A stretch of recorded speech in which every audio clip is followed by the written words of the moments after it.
For most queens in history, power did not come from a crown. It came from the cradle. In royal courts across Europe, the Middle East, and Asia, a queen's most important duty was not ruling a kingdom. It was producing heirs. Not just one child, but many. A future king, and several spares, in case illness, war, or accident claimed the first. Marriage often came early, sometimes in the teenage years, and soon after came pregnancy, then another, and another. Royal women lived on a relentless cycle: pregnancy, childbirth, recovery, and then back again, often within months. Some queens gave birth to 14 children, others 16. A few reached 18 or more pregnancies during their lifetime. Many did not survive the strain. Childbirth in the past was dangerous. Infection, hemorrhage, and exhaustion claimed the lives of countless women, even those surrounded by royal physicians. Yet these queens carried the future of their dynasties in their bodies. Their children would become kings, empresses, political pawns in powerful marriages, or tragedies remembered only in faded records. Today we are looking at the royal women who gave birth to the most children in recorded history. From powerful European empresses to queens whose pregnancies shaped entire dynasties, these are the most fertile queens in history. Among the most remarkable women in European history was Maria Theresa, the only female ruler of the vast Habsburg dominions. She was born in 1717, the eldest daughter of Emperor Charles VI. Because he had no surviving sons, Charles spent much of his reign securing support across Europe for his daughter's right to inherit his lands. At the age of 19, Maria Theresa married Francis I, the Duke of Lorraine. Their marriage was known to be affectionate, though not without difficulties. Francis was charming and popular, and notoriously unfaithful. But while court gossip surrounded her husband, Maria Theresa focused on ruling an empire. In 1740, after her father's death, she inherited the Habsburg territories. Almost immediately, several European powers challenged her right to rule, launching the conflict known as the War of the Austrian Succession. While defending her throne and reorganizing her government, Maria Theresa was almost constantly pregnant. Over the course of 19 years, she gave birth to 16 children. 11 survived to adulthood, an unusually high number for the 18th century.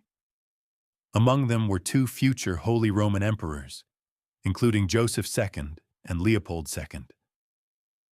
Another daughter would become one of the most famous queens in history, Marie Antoinette. Maria Theresa used many of her children to build political alliances across Europe through strategic marriages. Because of this, historians sometimes refer to her as the mother-in-law of Europe. Despite the physical toll of repeated pregnancies, she ruled actively for 4 decades, overseeing major reforms in education, administration, and the military. She once remarked that if she had not been almost constantly pregnant, she would gladly have gone to war herself. Maria Theresa died in 1780 at the age of 63, leaving behind one of the most powerful dynasties in Europe, and a legacy shaped not only by politics, but by motherhood. And this is only the beginning. If you enjoy thoughtful history, stay with this channel and subscribe. Another extraordinary royal mother was Maria Carolina of Austria. She was born in 1752, one of the many daughters of Maria Theresa. Like many Habsburg princesses, her life was shaped by diplomacy. At just 16 years old, she was married to Ferdinand I of the Two Sicilies. The marriage was arranged to strengthen the alliance between Austria and the Kingdom of Naples. But Maria Carolina quickly proved she was far more than a ceremonial queen. Over the course of her life, she gave birth to 18 children. Not all survived infancy, a tragic but common reality in the 18th century. Yet several of her children would marry into the most powerful royal houses of Europe, continuing the diplomatic strategy her mother had perfected. Unlike many queens of her era, Maria Carolina also became deeply involved in politics. She gradually gained influence over the Neapolitan government and worked closely with the British Navy during the turbulent years of the French Revolution and the rise of Napoleon Bonaparte. But war and revolution would eventually force her into exile. Despite the chaos of European politics, her enormous family left a lasting mark on royal dynasties across the continent. Few royal families were as large as that of Queen Charlotte. Born a German princess in 1744, Charlotte married George III in 1761. Their marriage was unusually stable by royal standards. While many kings openly kept mistresses, George III remained devoted to his wife throughout their lives. Together they had 15 children. The royal household was enormous, filled with princes and princesses whose lives would shape British and European history. One of their sons would later become George IV. But the later years of Charlotte's life were overshadowed by tragedy. King George III began suffering from severe episodes of mental illness, a condition historians now believe may have been related to a rare genetic disorder. As the king's health declined, Queen Charlotte increasingly lived apart from him, managing parts of the royal household while their children grew into adulthood.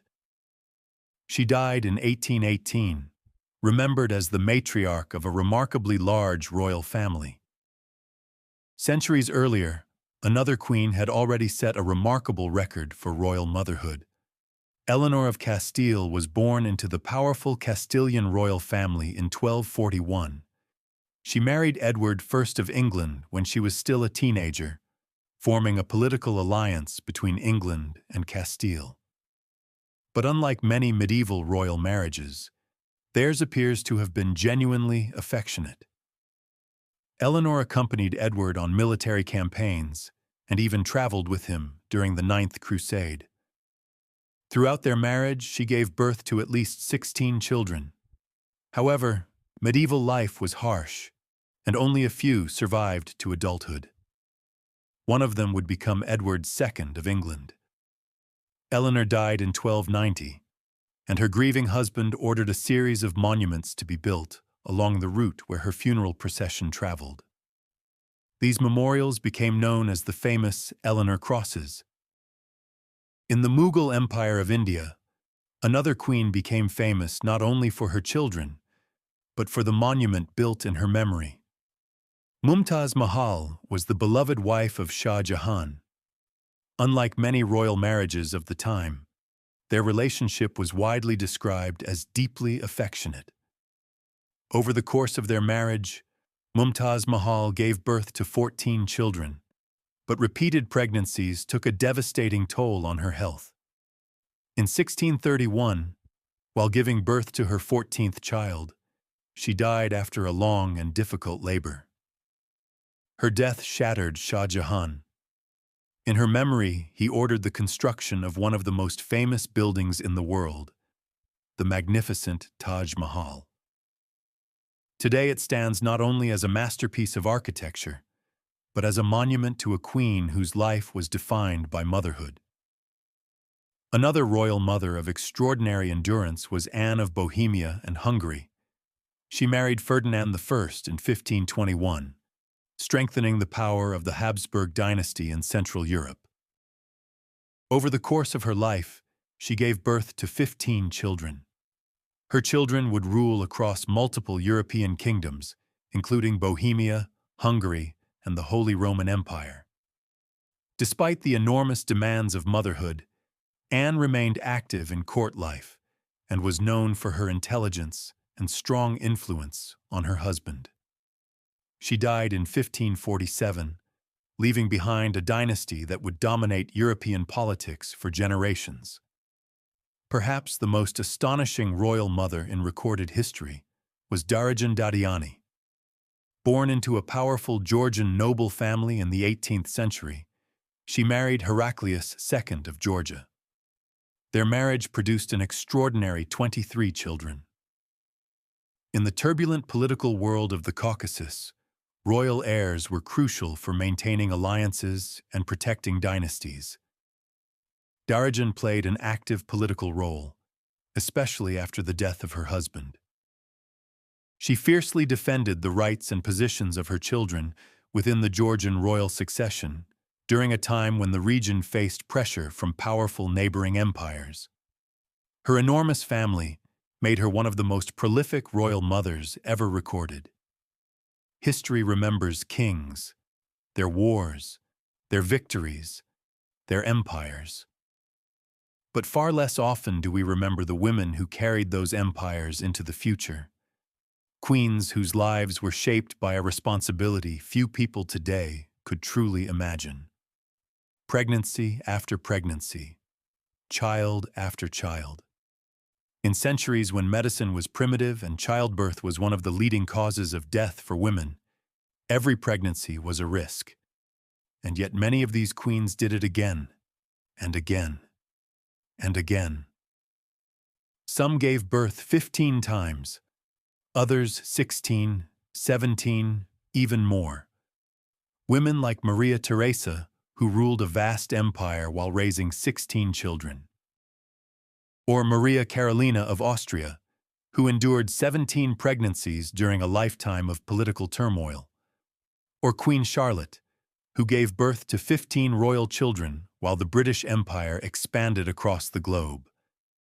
And far beyond Europe, Mumtaz Mahal, who died after her 14th childbirth, a tragedy that inspired the creation of the breathtaking Taj Mahal. But think about this for a moment. In today's world, would anyone willingly accept such a life? Would you choose to face pregnancy again and again, knowing that each time could cost you your life? For these queens, it was not simply a personal choice. It was a duty to their dynasty, a duty to their kingdom, a duty to history itself.